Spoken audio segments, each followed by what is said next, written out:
Welcome to Strings and Stumps, my opinion. Match number 39, Kolkata Knight Riders taking on Royal Challengers Bangalore at Sharjah. Magnificent bowling from Mohammad Siraj. 2 maiden overs, 3 wickets before conceding a run, and finally closing the analysis at 3 for 8 in 4 overs.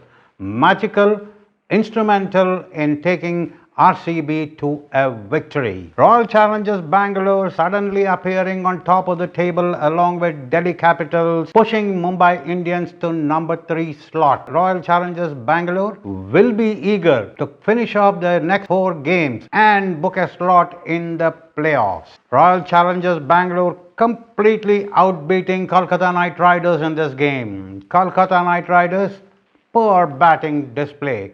They need to work hard and keep on winning henceforth to at least get closer somewhere to the 4th spot. There are a couple of teams coming closer to the 4th spot, and I am sure 4th spot will be decided on net run rates. The way Sunrisers Hyderabad, Royal Challenge, Sun Royals, these teams are coming up closer. So there could be a fight for the 4th spot, subject to people winning the next 4 or 5 games, whatever they have.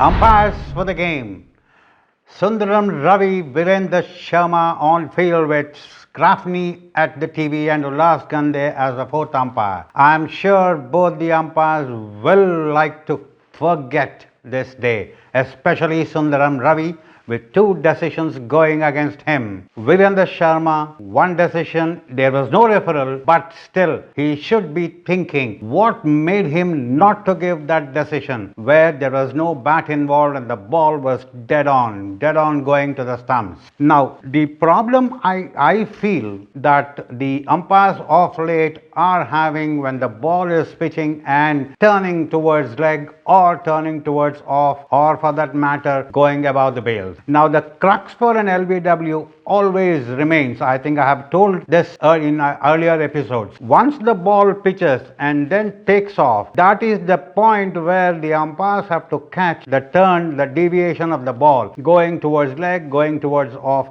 and what kind of a deviation, the distance where the batsman is in front of the crease or on the crease, where is this batsman standing at the point of impact. Now, how much the ball has to travel after the impact. Now, these things have to be seen. If the umpires are keeping in mind the television, then it will be a problem, because once the ball turns, when they take a pause, there are certain things to be thought of when the pause is taken, like whether played or not. That point need not be in thoughts when we take a pause, because the impact point, the whether played or not, it's already been judged. Now the next point comes is post impact, where the ball would have gone. So that is the pause. Maybe if the ball is turning towards leg side, the keeper movement gives certain indications.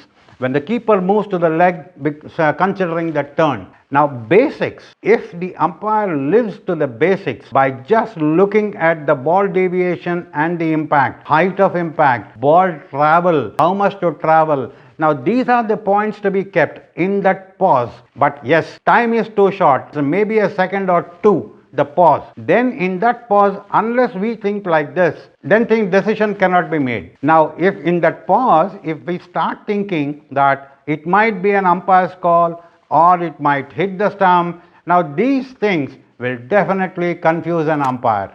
Never go with what the television shows when a pause is taken. Go with the basics, start thinking if the ball would have hit the stump or no. Simple. Keep it simple, things will work. Now coming to the bat, once the ball is pitched and traveling, every umpire generally what they do is, once umpires keep looking at the stumps, what we call is the grid. Stumps and the batsman's hand with the pads around, that's the grid where the umpire keeps looking. Once the ball which is delivered comes into the view of the umpire, then the eye goes onto the ball and the ball is being followed. When the ball is followed, automatically the edge we can find, plus the noise. Yes, there will be some confusions when bat and pad are close, first pad, first bat, these doubts will always be there in the minds of an umpire. Yes, that's where the benefit of doubt also goes. Match number 40. Rajasthan Royals taking on Sunrisers Hyderabad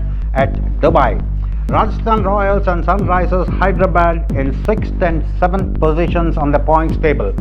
Both will be looking at winning all the games for them. Rajasthan Royals, 4 games to go, should be looking at winning all the games to get a slot in the playoffs.